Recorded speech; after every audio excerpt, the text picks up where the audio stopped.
should I have Welcome to Media Path. I'm Louise Palanker. And I'm Fritz Coleman. Pour yourself a festive holiday beverage, sit back and relax as we guide you through a decorative selection of non-specifically seasonal offerings with shelf lives that extend far beyond the holidays. And why?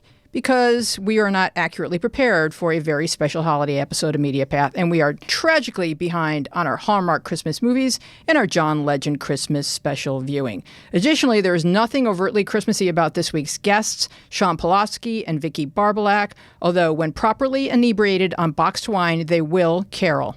However, if you are watching us on YouTube, our studio has been decorated by our intern, Garrett Arch. He's 15, and he only recently began smelling the schnapps on Santa's breath, so he's basically still steeped in sufficient seasonal spirit. Garrett, may I also add, got us up and running today. We were tech-free. In other words, we were free from any kind of tech expertise. Garrett walked in the door and said, "I will save you," and he has got us up and running. Round of applause for Garrett Arch for There's being the man. Our tech superman. Fritz, have you been watching any Christmas seasonal offerings this Christmas? This is not a Christmas seasonal offering, but Right. This is really, I find it very interesting. Not a new film either. It came out in 2008. It started as an offering on Independent Lens on PBS, which is a great source for documentaries. Now it's streaming on Netflix. It's called The Order of Myths, and it's about Mardi Gras in Mobile, Alabama. Interesting fact about Mardi Gras. There was a Mardi Gras in Mobile, Alabama, long before New Orleans was even a city. The Mobile Mardi Gras has been around for 300 years, and the movie is about how racially divided Mardi Gras is, and Mobile is, even today, and the deep racist history of that city. All the festivities, the parades, the costumes, the ancient mythical societies of Mardi Gras that make up the parade are still racially divided. Now, there's a white king and queen of Mardi Gras, and there's a separate Black king and queen of Mardi Gras, celebrated in separate ceremonies. This film looks like a complex history of race relations in Mobile and its connection to slavery. And here's where it gets interesting. The queen of the white ceremony in this film was Helen Mayer, a senior in high school, who is a descendant of the outlaw slave trafficker who owned the last slave ship to enter U.S. waters, a ship called the Clotilda. This happened 50 years after slave trade was outlawed, and the Black Mardi Gras queen, Stephanie Lucas, her black counterpart in the other separate parade, is a descendant of one of the slaves transported on the Clotilda. At the end of this film, there's sort of a forced moment where the Black king and queen pay a visit to the white king and queen at the evening of their coronation. It just seems like more of a forced photo op, forced smiles, stiff recognitions. And if you've ever been bewildered by how embedded racism is in America, this film is really eye-opening. White, old-moneyed men who were and are the city fathers, all self-satisfied in their historic all-white traditions, while across town, the traditions of the Black Mardi Gras, where the participants can often hardly afford their costumes. Coincidentally, there's another documentary on Netflix now which expands on the same topic. It's called Descendants, which hits more of the individual histories of the Clotilda slaves, where they settled in Mobile and where experts think the ship was finally scuttled and sank to avoid prosecution by the authorities. I know it sounds like it's in the weeds, but if you wonder where all of this bubbling racism comes from in the United States, it's all very much alive down in that part of the United States right now. Right, because they have never been accountable. And there's a person in the film that makes the comment of that you don't have an Adolf Hitler junior high in Germany, and yet we had all these Confederate statues. And I think the reason for that, just in terms of human nature, is that like the South was like centuries steeped in their culture of owning people. And, you know, Hitler's Germany was maybe 5 to 7 years. And so that Germany has reconciled, and to the best of their ability, to where they've taught this is what can go wrong and this is how to protect against it. The South is still kind of trying to believe that everything they did was perfectly fine and we were really nice to our slaves. And they just haven't been accountable. So they continue to damage black people decade after decade after decade by redlining them, moving them to places that are not safe. There's no safe air. There's no safe drinking water. And it's just heartbreaking. Well, and the white guys, it's their identity. And you see it in the United States, like South Pasadena and San Marino, and people are their identity is their bloodline, and they're not willing to give it up. And it's really, really fascinating that we're not talking about the late 19th century, and it's going on right now in the United States. It's a fascinating film, and I would recommend that you watch it with your kids because it's a great lesson. You won't have to explain as much about why we have the whole vitriol about the other in this country, because this thing explains it great. Well, I really enjoyed it. I just think until you're willing to take a hard, long look at the horror that we have committed as a nation, then you're not going to be able to heal from it. And we haven't been willing to do that. And now when you have people that are afraid of CRT, and whatever that means, whatever the definition of that is, whether it's a college class or a law school class or whatever, it just means they're not willing to even look at racism or the history of slavery. And because they become so enraged at the concept of having to look at something and say, that was wrong, how can we fix it? How can we do better? And it's just infuriating. But both of these films, definitely watch them over the holidays. They're very important. Fritz, I've been doing some reading. So As you always do. Yes, I did. I read a book called Mercury Pictures Presents by Anthony Marra. It is a New York Times bestseller. It is the epic tale of enemy alien immigrants on the home... Are you okay? No, when you said enemy immigrants, it scared the crap out of me. Oh, yeah. Well, this happened in the 30s, so I think you're going to be okay. At least throughout the extent of the show, you'll be fine. It is a New York Times bestseller. It is the epic tale of enemy alien immigrants on the home front during World War II, told through the spokes that feed into the hub of the fictional Mercury Pictures film studio. Maria Lagana's Italian childhood is fractured by the ascension of Mussolini when a fateful decision leads to the arrest of her father and the forced flight of herself and her mother to America. Maria runs from the reality of her guilt towards a career in Hollywood make-believe, but her film studio life is heading towards a collision course with history. As World War II ignites the globe, Mercury Pictures becomes a haven for war-torn immigrants, writers, poets, performers, once celebrated architects applying their gifts to creating scale model miniatures, and refugee actors portraying the very villains they have fled. As the war progresses, Maria carefully navigates a maze of hypocritical politics, divided loyalties, and conflicting ambitions. And then the arrival of a vaguely familiar stranger from her father's past threatens Maria's carefully constructed Hollywood facade. She must at last confront her father's fate and ultimately her own. Anthony Marra's writing is sharp, funny, lyrical, poignant, and heartbreaking, and I am highly recommending his newest novel, Mercury Pictures Presents. But I have two picks this week, Fritz. Help yourself. Right. Pelosi in the House. Am I right, everybody? Oh, it's a killer. Alexandra Pelosi is an acclaimed documentarian. Her films are investigative and funny and normally infused with a refreshing dose of her unique voice and personality. In her 14th film, Pelosi in the House, Alexandra downshifted a pace behind while moving fast enough to tail her quick-stepping mom, Nancy Pelosi. That's quite a dance, but it's exactly what was required to document the force of nature that is Speaker Pelosi. Alexandra has been following and filming her mother for decades, and so the arc of this film is artfully created by selecting what to remove and what to include. Along with Alexandra and her camera, we get to experience Pelosi's election to Congress in 1987, her journey to become the first female Speaker of the House in 2007, her efforts to pass the Affordable Care Act and the COVID-19 relief package, her leadership during the Trump impeachments, and the consequential political milestones that led to her masterful handling of the January 6th insurrection. Alexandra's access allows us to understand exactly how many household chores Nancy can accomplish while listening to a Mike Pence panel discussion with her iPhone on mute. While she sometimes appears to be too busy to focus on her kids or her grandkids, what you see through the film is that her love language is the inclusion of them. The kids are welcome. The grandkids are by her side. She may be occupied, but they learn by watching her and knowing that she values their presence, just as she learned by the side of her father, Baltimore Mayor and U.S. Congressman Thomas D'Alessandro.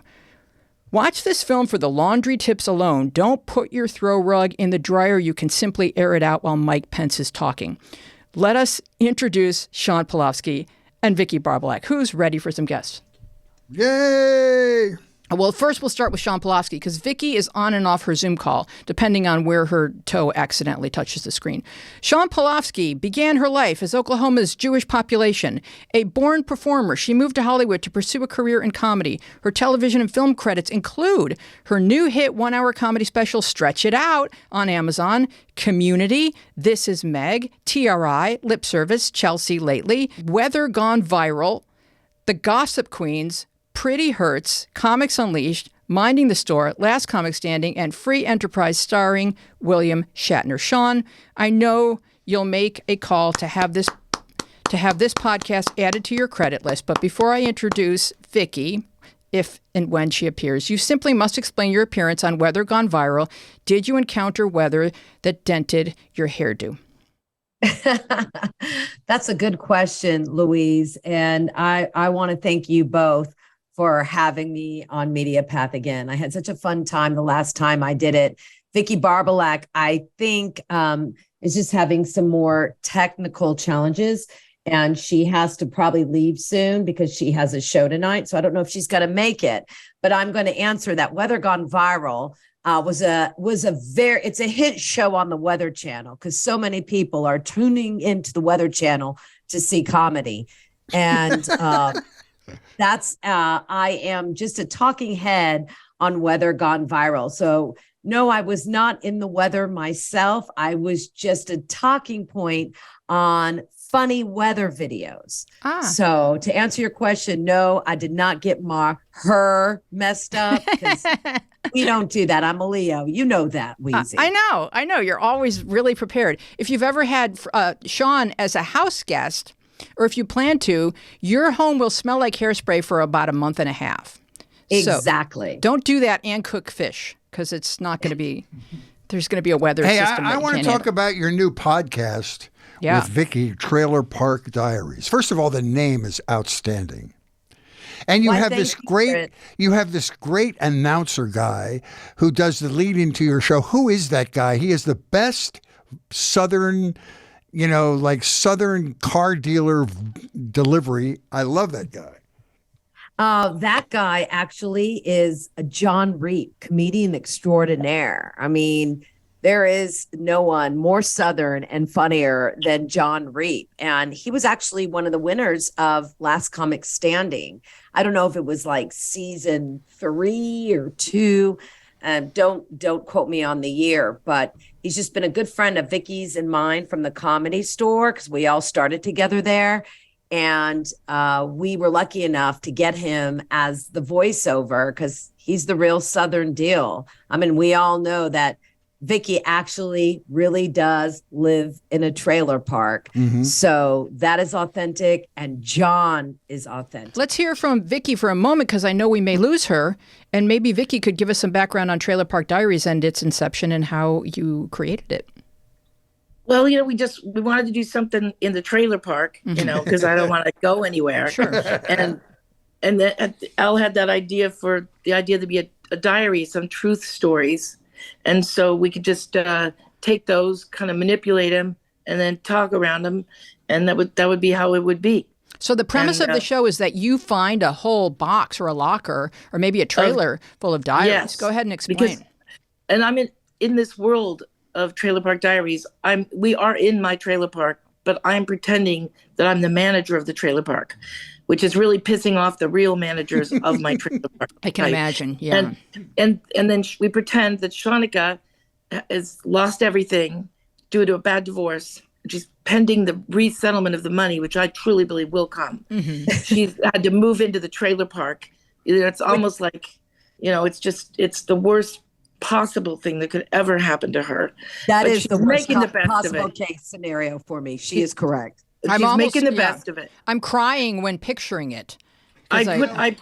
I put a little Nordstrom sign up on the right next to the name of our trailer park, just to, I love it because it's real theater of the mind, which is my kind of radio. It reminds me of Prairie Home Companion with Garrison Keillor. You're both great storytellers. You guys have Paradise Trailer Park, and he had Lake Wobegon. You're like an updated version of that, but it's great. You guys are funny, and it's a great story, and you get drawn in immediately. Very enjoyable. That's so nice, Fritz. You're the best. I begged you to be on this show when I was working with you at the Improv. I'll be on anytime. I don't want to know what I did for Fritz to get on the show, but I'm not proud of it. I definitely. I rubbed his feet. I had to wash his laundry for 2 months. Mm-hmm. And I had to follow you at the Irvine Improv, and I will never do that again. First of all, you blew the roof off the dump because you have so many fans from America's Got Talent. It was a fun night, but you killed it. So you have nothing to worry about. But I want to talk to you. Excuse me for just a minute, you because go. she's leaving in 10 minutes because she has paying work like none of the rest of us have. Yeah. But let me just ask you this. You not only killed on America's Got Talent, you became the host of their Vegas show, AGT Live. Talk about that experience and what that is. After the comics perform on there, they don't have to be winners. It's just people who are selected to go and do that show in Las Vegas. Right. So it's mostly like, like the great acts of the show. And then there's a host, and it was Preacher Lawson, he's the permanent host. And then he did it. And then he goes, okay, I'm done. So then I was called in, and I'm like the pinch hitter host. And I was terrible at first, so bad.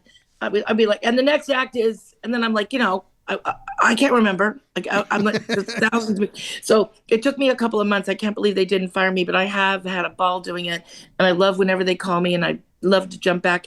And now I have my residency back at Jimmy Kimmel Comedy Club, which will end tonight, because the reason I have to leave early is I have to do comedy for the Caesars Executives Christmas party at 4:30. Oh, so this will be my last time ever working for the Caesars property. Where is the Jimmy Kimmel Club? Is that in Caesar's Palace? It's in the beautiful promenade, that kind of fake Disneyland street they built next to the Link. And so Jimmy Kimmel designed this beautiful club. They went to his house. It's the downstairs is his bar, and it's just a beautiful shaped room, and it's a really fun place. All right. Well then, but tonight will be my last night, because what do you plan? How do you? We'd like to know the details in advance of how you plan to blow up your career. Like, who are you going to outrage? Well, probably every executive that'll be there. So this is like eating dynamite and then sitting on a candle. That's what I say you gun for Steve Wynn. I've heard a couple things about him, so I think that will really be a hit.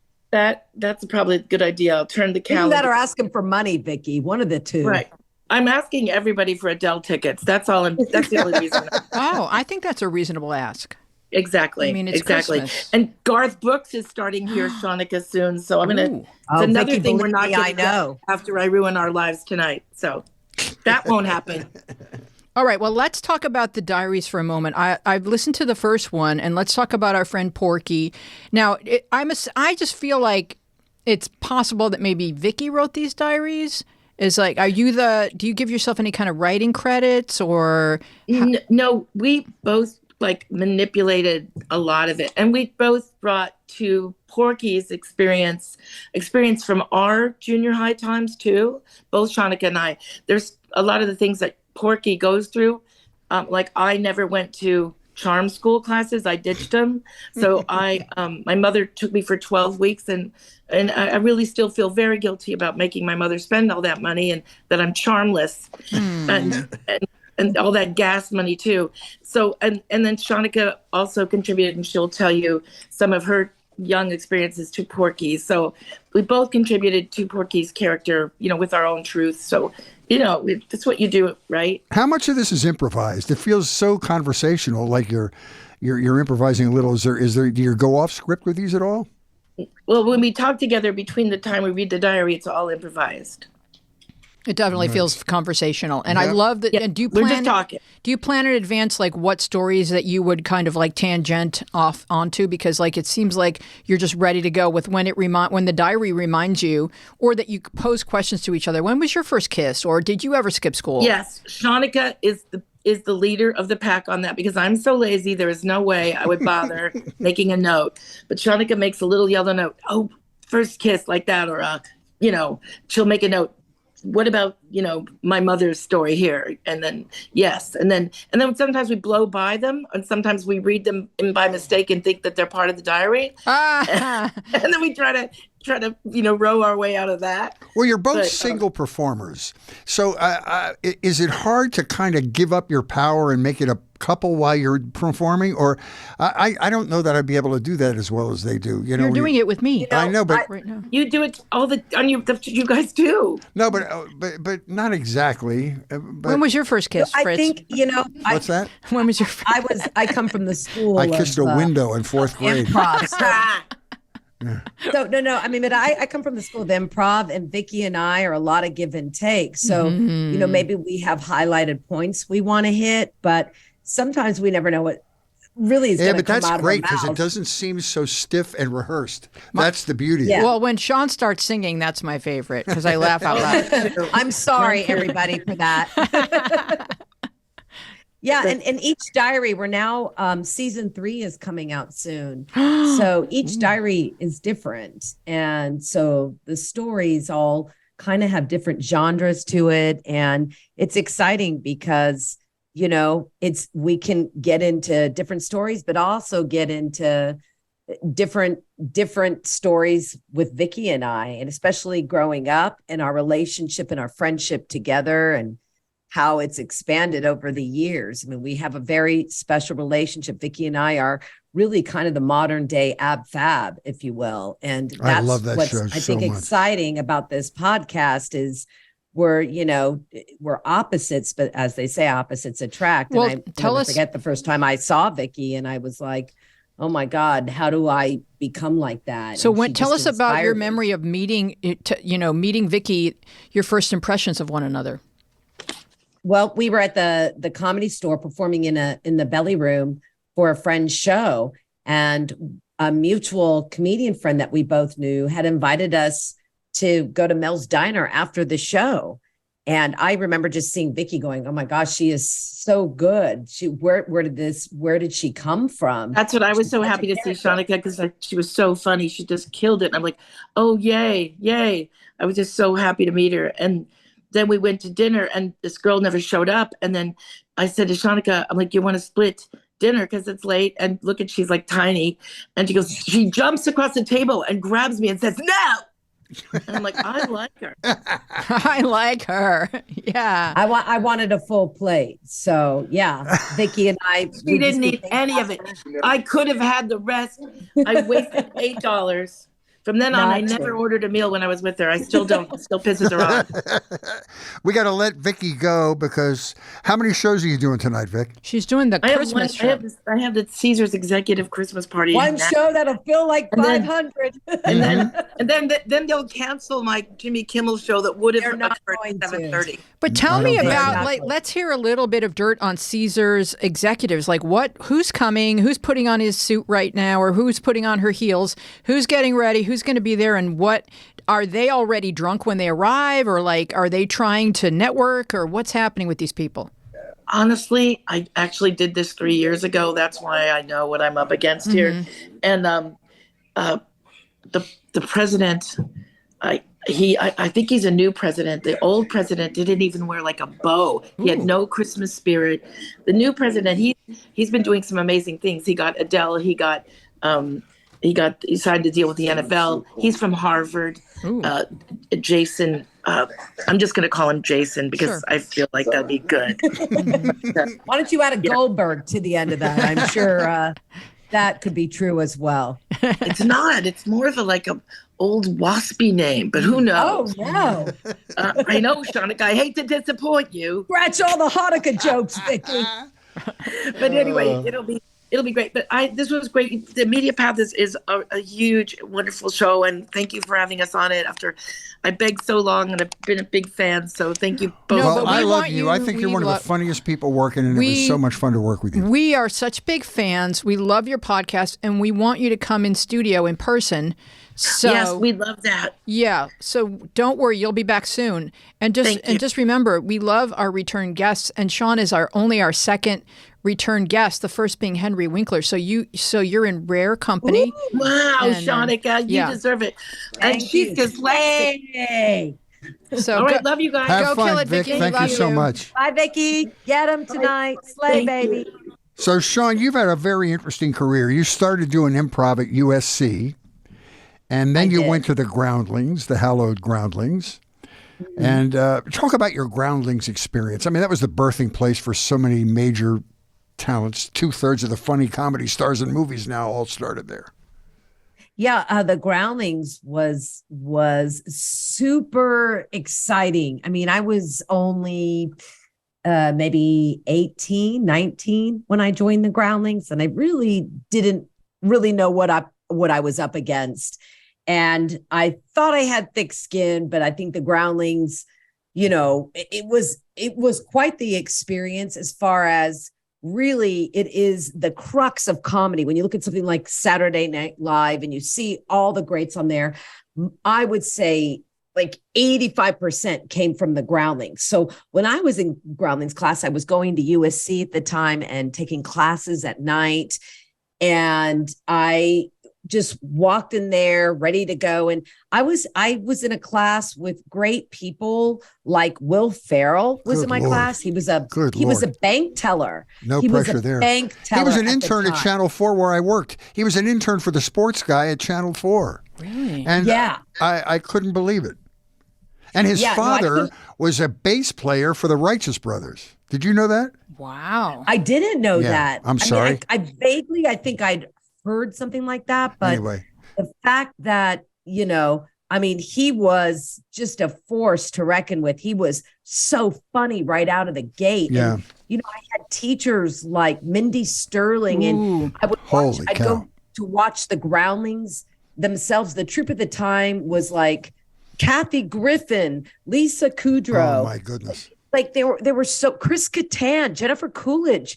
And you saw these people and they weren't a household name yet, but you were just like, and Patrick Bristow, you were just like, oh my God, these people are so good. And you knew that they would all go to the next level. So it felt very intimidating for someone who was just in college at the time. And Jennifer Coolidge is having a moment right now. Holy cow. Oh yeah. She's had her moments though. Mm-hmm. She's been great for so long. It's just about time that she's at the level that she is. But just watching all these people perform, then someone like Will Ferrell, who was just a student at the time, who never had one bad, unfunny improv moment. Not one unfunny sketch, even when we were in a class and they'd go, okay, you've got 5 minutes, write a 1-minute monologue. You're at the door. You're a stranger at someone's door, go. And we'd have 5 minutes to write something. And, people would just, you bomb, and except Will Ferrell. He would go right up there and out of the gate, he was hilarious. So, at the time when I went, I learned a lot, but I don't think I had the thick skin.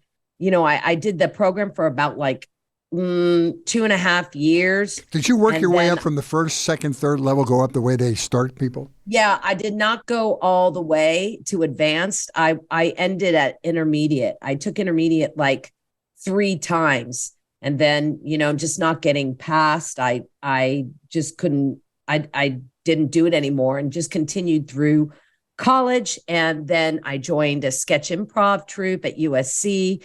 And then when I graduated USC, I just thought, well, I'm going to go try another sketch comedy theater, because really my goal was to do something like SNL.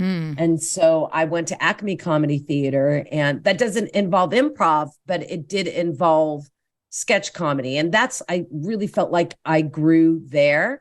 And thank God for Groundlings, because I think every comedian, and I tell this to anytime anyone has me speak at a comedy class or whatnot, I always say it's really important to take improv classes, because if it wasn't for those Groundling classes and being well-trained in improv, I don't think I could be as fast on my feet as I am today. And that's really one of my strongest suits, is opening a show at the Comedy Store. And they put me in that opening spot just because they know I can work with an audience fast on my feet. Your crowd work is fire, and everybody knows that about you. And if you go see Shawn, as you should, don't be scared, because she's going to jump off the stage and hover over your table with the mic stand as if it's a weapon. And this is just her act. Don't be alarmed.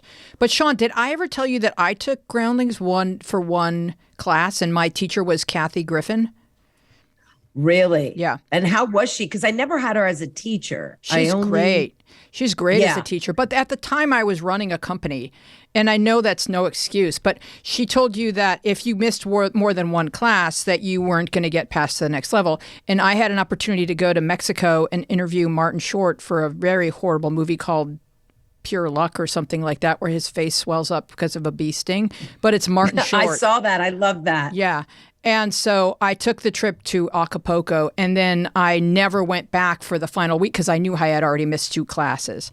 And then about 3 years later, I saw Kathy Griffin at the at the Laugh Factory. Laugh and Factory. I said, I was in your class. And she's like, why didn't you come back? You were going to graduate. And I'm like, you say that to everybody who flakes out. That's easy to say 3 years hence. But anyway, she was a great teacher. And you're right, the rules of improv. So I think all humans could do better at life with the rules of improv. So impart those for us. Well, the number one rule of improv, well, there's two. There's two major rules of improv. It's never say no. When someone offers up information, you never say no. You never say, that didn't happen. And you never say, why did you say that? It's always yes and. That's the other rule of improv. You say yes to whatever they're saying, and you add on. You never negate the information they are putting forward. And that's how the scene moves forward. And you commit to it. You commit. And if you can commit and you can move forward with the information, you're going to get a funny scene out of that. Mm-hmm. So it keeps momentum. So if your friend says, hey, let's jump off the roof, you say yes, and we could also go back down the stairs and live. Exactly. And live. Yes. Speaking of the belly room, you had such a spectacular idea for a show, which is performing social media posts, which has to be in this day and age. Do you still do that? I do. Fritz, that is my baby. I don't have any kids, but I birthed this show, Social Media Meltdowns, and I started at the world famous Comedy Store. We're coming on the 4-year anniversary when I started that show. And do you get ideas from real people? Or are they your posts? Or? Oh, no, they are other people's posts. They are never my own posts. They're really never anybody's posts that are performing them. Oh. They're other people's real posts or comments or reviews or Craigslist ads. It's anything and anything you've ever seen on social media. So, my gosh, it's crazy what people say. So where are you mining the best material? Because I'm going to guess Nextdoor. Fritz, do you have a guess?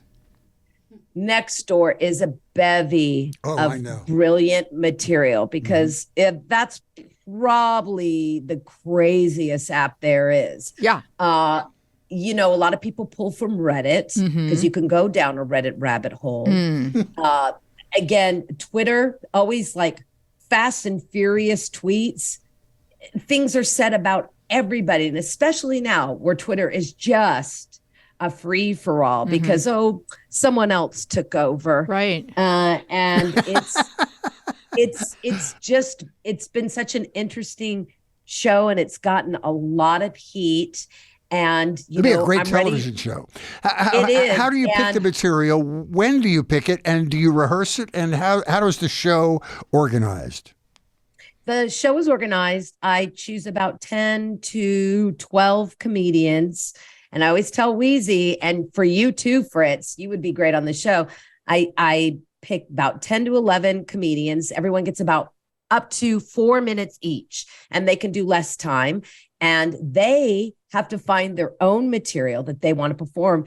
And really, honestly, it's very rare that someone tells me beforehand what they're doing. I don't clear it. I don't ask them what they're doing. And they can bring the post itself. Now we went from the Comedy Store to the Improv, and only because of the Improv, I loved it at the Comedy Store, but the Improv had a more advanced technical system with screens and with a tech person, because the Comedy Store is stuck in 1812. Sure. So it really it's gone to this new level where you actually, people put up on a video screen behind them the actual tweet or the actual post or a video from TikTok or something. And there are many ways, the comedians are very creative. They don't have to just read it. They could sing it. They could do a puppet show with it. They could do a reenactment of it, or they can just make commentary about it. And I give everybody this, creative, freedom to do whatever they want to do. Do they do just one individual tweet, or do they do a stream of tweets like a thread? They could do a stream. Like, for instance, the week I had a show, because I do this once a month, it was the week the Queen passed away. Oh, my. So whatever I was doing at the time that I was going to perform, because I usually open the show performing myself, something that I found. And I decided, well, you know what's really relevant is that the queen just passed away, and it was a big deal around the world. So what I did is I came out as the queen, Of course. and I read tweets about the queen. And what people said was super nuts, from Lil Nas X talking about a big, fat, juicy ass. I don't know how he related that to the queen, but he did. And reading it as the queen and her surprise, it just was, it was very fun. So, like I said, there's a creative freedom in how anybody, and it's so funny to see sometimes comedians get very nervous performing for this because it's outside the box. Right. It's not just anything but their own words. Your act. Yeah. So it's been a lot of fun. Cool and idea. Has anybody ever asked you to do a pilot for it? It sounds like a Comedy Central natural. Yeah, there's stuff in the works right now. So I don't want to jinx it, but there are people stepping forward, and I see a lot of people actually kind of, catching on to this idea, and bigger people that are powerful. And I see it on different shows. And I just, I've been doing this for a while. So, and I see it on social media too. If you could see people doing this on TikTok. I mean, I do it on my social media. Well, I'll just find a short post on Nextdoor, on my local Nextdoor, and I'll just be the character that I think wrote it, and I'll dress up as the character, and I'll read those 3 sentences, like, who's feeding the squirrel? Or there's another mountain lion, hide your pets, whatever the case may be. And I look for those, and they're just so fun to do, and it kind of both, the best of both worlds, involving stand-up and my background of sketch comedy. So you can go, if you go to Instagram at Social Media Meltdowns, you're going to find some highlights from what Shawn is discussing right now. So you can go and enjoy and that. We also did, during the pandemic, we did a whole YouTube show where I actually had great comedians like Kathleen Madigan and Steve Byrne and people, and Maz Jobrani. They did it from their home. And some people, like my friend Samba Shoot, incredible. He put a whole production together from his own home. I mean, like, I don't know when everyone became like a special effects editor, but apparently that happened during the pandemic. Yeah. I'm still trying to just get on Zoom. Yeah. Some people were just learning how to bake, and then other people were sort of creating a show. Doing color correction. Yeah. Right. And animation. Right. Before it gets too late, Weezy and Shawn, I want to suck the life out of the room right now and take any hint of a holiday atmosphere out of this. Thank you. I want to ask you a question that I find very important, particularly in our Me Too world that we're at. How do you find the stand-up world, and Louis C.K. is the worst example of how that went bad. But, I mean, do you I can think of worse. Oh, okay. Wait! You can't just leave that hanging. We want names. Yeah. I mean, there's so many. I mean, not even fellow performers, but the male-dominated management booking / production wing, the patriarchy that is or was stand-up comedy. How do you find all that now and getting work and maintaining your... Well, for people that say, oh, there's so many women in comedy and the doors have really opened for women. Sure, great. There is still misogyny. It's still a male-dominated occupation, and it's a male-dominated world. And you just, not only do you have to have, like I'll say, thick skin, which I didn't have at the Groundlings, but boy, do I have it now. And you kind of have to have a high tolerance, I think, for this business. And there still is pay inequity. Monique just went through that thing where she sued Netflix because there was such a disparity between Dave Chappelle's salary and hers. I said, really? You're going to use that as your example of pay disparity? The guy has a bazillion people watching every special, but there is pay disparity. For instance, a female headliner in Yuck Yucks in Cincinnati is not going to get paid as much as a male headliner, and that still goes on, right? I hope not. I'm sure there are all types that I think get paid more. And I also think it's, your celebrity status. I think that plays a part. Sometimes maybe If he's a male, I'm not quite sure. I just think it's just how well you're known. But I think as far as like club owners, usually are male dominated people. But as you see on the Up and Up, like the Comedy Store has a female booker, Emily LaForde, and she's excellent and she gets it. And she gives the equal opportunity that really should have been in place years ago. Good. But yeah, there's still, there's still people showing their dicks, and I don't mean literally like Louis C.K., but they're still, really showing that like, hey, I'm the guy, I'm the man, I'm here. And, I've been in this business for like years, and I think it's something that you just gotta keep pushing through and breaking boundaries. What about the dynamic between you and the audience? This is an old school question, but I remember when I first started stand-up, a woman could be hysterical. Elaine Boozler, any of the original ladies that started out where you work in the belly room at the Comedy Store, before Mitzi would even put those guys in the original room or the main room. The dynamic between a female performer and the audience is interesting. Sometimes, even if a female is really funny, she has to work extra hard, particularly in the first 5 minutes of her act, to prove to the audience that she's funny, even more than a male who might have less talent and a less solid act. I don't know if it's that way anymore. You tell me if it is, but I remember when I started, it was hard, and that sharpened women's skills, that's for sure. Yeah, I do believe in that, Fritz. I feel that, but I think it's like at this point I have zero fucks to give. When you've been doing it 20 something years, it's just like you come out and you're like, well, you're either going to like me and I hope you do. I'm a nice person. I mean, my comedy I'm in your face, that's for sure, but it's all with love and good fun. Mm-hmm. And I'm coming out there to take people who just paid what? $30 to park on Sunset. Then they paid $40 to walk in. Then they paid $18 or $20 a drink.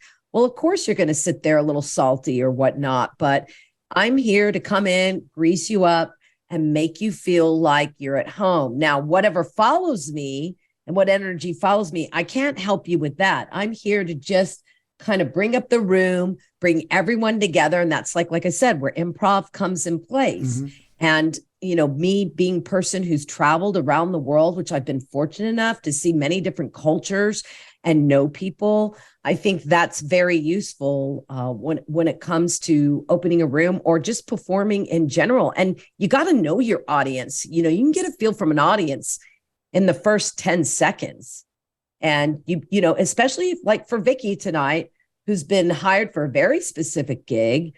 And you better know what you're walking into, and you better know how to cater to those people. Mm-hmm.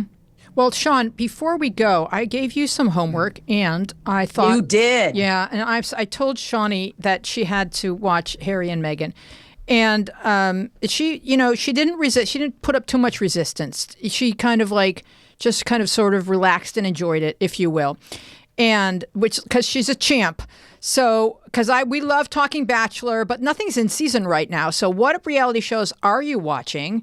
What are your opinions of those people? And then we're going to talk Harry and Meghan. So I am all Housewives. This is my lifeline because it's so empty. It is. That's sometimes what I need at the end of my day when I produce on a game show and I'm running a team of writers and I'm writing jokes and I'm performing at nights and I'm traveling. And sometimes my brain just doesn't need to think. And what is more vapid and thoughtless than a bunch of rich housewives in different cities? And it is delightful. And I get such pleasure of just the cat fights. And I don't know why, because I'm not that person in general. I don't like conflict, right, but I love the conflict. Wait, Shawn, I just need to confess something to you. So Garcelle used to live across the street. And so yes. I know her. And so when my neighbor Yes. Jonathan said, "Oh, did you know that Garcelle is on The Housewives?" I thought, okay, well, let me watch. I want to make sure Oliver's okay and everything, because he was just growing up when he lived here, and and so I couldn't make it through more than 2 shows, because once they were upset that somebody had done glam before they showed up to an event, once that was the whole plot, I'm just like, I'm out. I'm sorry, Garcelle. I can't do this. You mean Dorit? I guess. I mean, but so I know names. Yeah, I know you do. But do you think they're pretending to be upset that someone showed up late for someone's opening of a spa, or is that just always the plot, or are they really? Tell me, what is happening? 2 things. Yeah. I do believe these women are that catty, Okay. because women can be catty.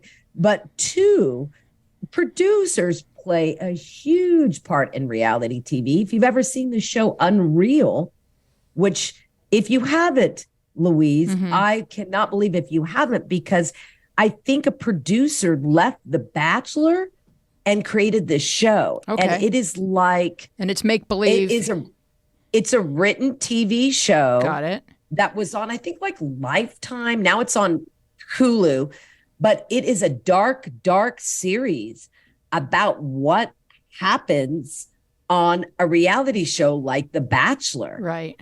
And it's very eye-opening. And if you talk to people that have actually worked on a show like The Bachelor And have you? or Love Island, Have you? which I have, I want the they skinny. say that is exactly what producers do. So they take And away. they- So here's correct me if I'm wrong. I think because to me it's like a social experiment. If you take away your phone and you take away your link to the outside world, and then you create scarcity. So there's all these women and there's only one man. So all of a sudden everyone's in love with him because they don't have their phone to be in love with anyone else, and it's just human They nature. can't swipe right. They can't. They cannot. It's just going to be this guy. It's Gary. Oh, Gary, look, and so all of a sudden it's competition. It's human nature. It's scarcity. And then the producers sit with you and say "Oh, I saw the way he looked at you," and do they create this kind of Yes. heightened? Okay, go ahead. Yes, they heighten it. And another way they heighten it is with alcohol. Ooh. They get them drunk. There's booze. You rarely see anybody eating. You don't really see a lot of food around because they probably don't want people don't want to eat on camera. And even when you watch The Bachelor or The Bachelorette or whatever, you rarely see them, even though they're sitting at a table, Right. and they're having that romantic one-on-one dinner. You don't really see them eating. It's like, No. you almost think the food is plastic. But they do have the overflowing alcohol at all times. And that's how, when you see the very first night, when the bachelors or the bachelorettes are presented, there's always somebody who's just 3 sheets to the wind, Sure. super messy. And that also happens with the Real Housewives. There's a lot of, Veuve Clicquot. There's a lot of champagne flowing, lots of liquor.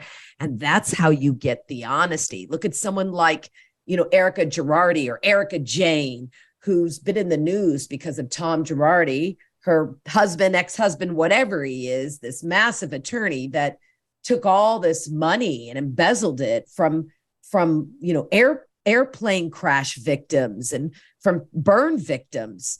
And she's now loaded up on pills this season. Ooh. and booze, and it's fantastic, the shit So that comes they out get of her her. mouth. So let me get this straight. They get her loaded on pills and booze, and then they say She loaded herself and on then pills they because say, she got depressed. "Can you Yes. believe that Kim Yes. said that to you? How dare she?" And they get you, kind of Yes. engaged. Yes. And then to they just- approach her and they say, "Oh, you drank so much. We're concerned." Like Garcelle came in with her, and I think she's an alcoholic. Well, she's obviously going through something that's really bad. And I'm not saying that she participated in it or not. I do have my viewpoints about something like that. And you do become very opinionated about these people you don't even know. Sure. I feel like I could write college dissertations on this, which is it's almost embarrassing how much I know about this. But again, it's just a thoughtless TV, and it just makes me feel great about myself. So did you not watch? I can't believe I don't have this much money, or I can't believe I don't have a closet full of all Chanel. You know, I mean, I think the purpose of the show is to say to folks, like, this much money does not make you happy. And no, it doesn't. That is the closing statement. So let me ask this question about The Bachelor in Paradise, because I am obsessed with The Bachelor, as Fritz knows. Do you think that they manufactured the personalities? Because did you notice how Shanae was only like mildly irritating on The Bachelor in Paradise, where she was like a full-blown psychopath on The Bachelor? Discuss. Yes.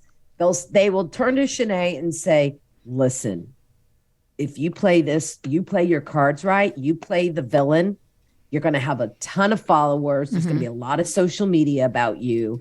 Yes, it's popularity. And you know, if you're the villain, you are going to be brought back on something like Bachelor in Paradise. Okay. You are going to be brought back. You're going to be the one remembered. Right. And so, it behooves them to act out and be that person. Got it. All right. Let's go. Let's do Harry and Meghan, and then we'll call it a wrap. How does that sound? That sounds great. All right. So Harry and Meghan, because Fritz and I discussed it. Was it last week or the week before? I forget. I discussed the first half. Right. So we all have something to discuss. We've all watched all 6 episodes. You go first. Yes. Yeah. Well, you know, at first, it's surprising to me that I wasn't interested in actually watching this until you said, hey, Shawn, have you seen this? Yeah. And I don't know why I put it aside. Maybe because I hadn't caught up on all my housewives. Right. You know, I was a little bit behind. Right. And one thing at a time for me. Yeah. And I loved The Crown. And I never knew how crazy it was, you know, with the Commonwealth. I had no idea that the quote institution was that insane. And there were things that I learned about in history and time and that I was like, I didn't even know about. So I've been caught up in the drama of The Crown. And I know that like not everything is true about The Crown, but it's kind of close to Pretty home. close. And you're like, okay, I'm getting a feel of this. I have your same opinion about that. I watched The Crown, and I think it's one of the best shows on television. It's so beautifully shot. Every episode is like a movie. But my takeaway emotion about it is everybody on those shows seems so lonely. Nobody's an individual. You can't have your own life. You can't develop your own personality and all that. And so I carry that forward to Harry and Meghan, and I'm so in their camp. I think what they did took such bravery. And I think the reason they did it was because subconsciously, Harry was living his mother's life. He saw the threat that the tabloids had on his wife. He saw the repeat of his mother's story, and it started to get to the point where she got death threats. He said, I got to get out of here. This happened to my mom. I so respect them for what they did. I really do. Yeah, I do too. And it kind of surprised me. I mean, I never really had a deep opinion about them as husband and wife. I mean, Harry, I had an opinion about him when, you know, he dressed up as a Nazi. And that's kind of was always I forgot about that. My memory of him. And so I was happy to watch this and come up with a different conclusion. Like, wow, this is a really thought out individual that, you know, and that you could see him going down the same path of his mom.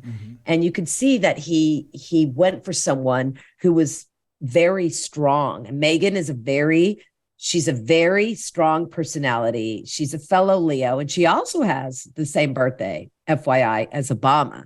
Just wow, FYI. You went there? You're good. Did. You're thorough. I did. So I know that about her. She probably was not going to, you know, she kind of, you know, with coming from a divorced family, and she always had this kind of strong boss personality, and she wasn't going to take any shit. But with that being said, and you're marrying into this family, aren't you watching The Crown at some point going, I'm not sure, like, look what I'm watching. Like, you had to know that something wasn't going to be, it seems like every girl's dream. I'm going to be a princess and I'm marrying into the royal family. But if you watch any of that Crown series, which if you're doing kind of your research about this family, and even if it isn't true exactly to form, you see that it's this lonely life. Now, that's not going to take her away from wanting to be with Harry and marry him. But I just found them to be both very, very well spoken. Mm-hmm. And I believe what was happening to her was just not only like what happened to Diana, but another level of, I mean, the racism was unbelievable. Was just shocking. Mm-hmm. So who would sit with that? And that if her husband was okay with that, then that would have just that would have not been a match. Right. They wouldn't have made a good match if he didn't stick with her. And for him to take that leap of faith and just jump, I feel like they really didn't have a choice. And it's still ongoing this week after even this documentary came out, and this series. Just like 2 days ago, there was what is his name? Clarkson. Is it Jason or something Clarkson? Emily Clarkson's father, and he's this well-known reporter and journalist and actor in the UK. And he had an excerpt in The Sun that was just scathing about her, and it was just awful, saying, "Oh, I wish." I can't stand her. I can't sleep at night thinking about how awful she is. Get a life, sir. I mean, it's an old white man being misogynistic against a young woman. And they manufacture these things. I guess she represents a lot of their deep-seated fears about progress, but it seems like history will frequently meet with circumstances that shove it forward, whether it wants to, like whether everyone in that time frame wants to move forward or not. We're shoved forward, and you either can get on board and understand there's a lot of people in the world. Why not open your heart and your mind? And some people are just like stuck, and that's terrifying. I say screw the institution. Get into the... And that's what they did. Yeah. And now they've got to figure out, because... They'll do it. They give their time to nonprofits. The purse strings are cut off. They have to be. But I feel like that they're aligned in this together, and that they had to make the only move they could to survive. And who's to know... Really, I mean, it became a physical threat. She had children involved. Mm-hmm. And that was another level again for her of fear of someone attacking her children. And a mother's got to do what a mother has got to do. The only thing I would like to say that really bothered me about the documentary series itself, is that she calls him H. Right. I don't know why that bothered me so much. But he calls her M, so I guess those are just their little nicknames. I never heard him say that to them. I heard him say M. You did? Yeah. It was just like H. And I was like, it's Harry. Yeah. I just wanted her to say Harry. Harry's already a nickname for Henry. His actual given name is Henry, which is more of a king type name or royalty. Yeah. Name. Let's wrap things up. I know everyone is busy. I'm going to ask Fritz. We've decided, Shawnee, that before we have sponsors, our sponsors are going to be the charities that we pick out. So who are we helping help folks this week, Fritz? Well, as you know, I'm passionate and do work about the organization called the Children's Burn Foundation. A person's life can instantly change with a burn injury. This really sprang to people's attention recently with Jay Leno. He got burned in a gasoline fire at his classic car garage. He was treated at Grossman Burn Center in Sherman Oaks, California, which was one of the original supporters of the Children's Burn Foundation. Fortunately, Jay is having a fast and miraculous recovery, but for children, recovery can be a prolonged, painful, and very expensive experience. Without access to comprehensive care, that child and their family will suffer the devastating physical, financial, and emotional harm. They have access to full help and resources through the Children's Burn Foundation. We also offer burn prevention and education for both kids and parents. These are kids from all over the world, including burn victims from the Ukraine.